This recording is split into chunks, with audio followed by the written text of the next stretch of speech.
มีคนถามว่าถาดใหญ่ใหญ่เพราะว่าเป็นเอาผักใส่ด้วย เหมือนตำถาดเลยทุกคน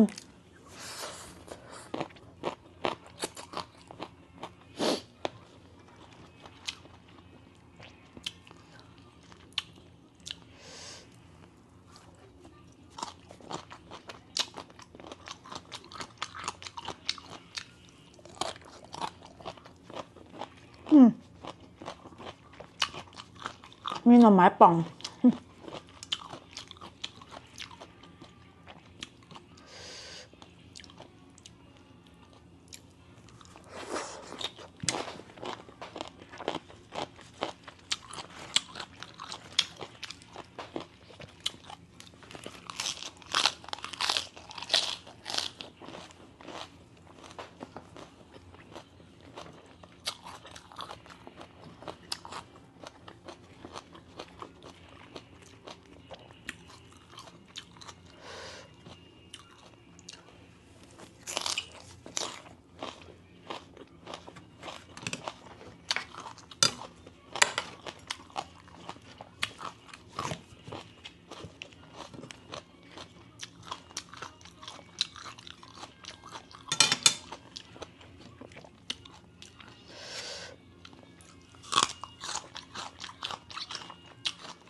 กินคนเดียวใช้มือได้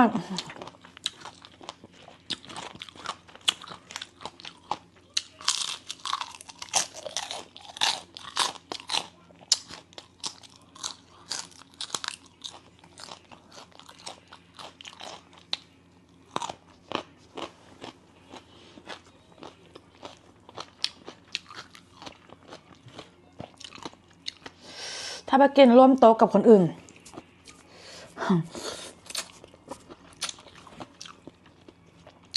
ต้องสงบเสงี่ยมนิดนึงจ้ะ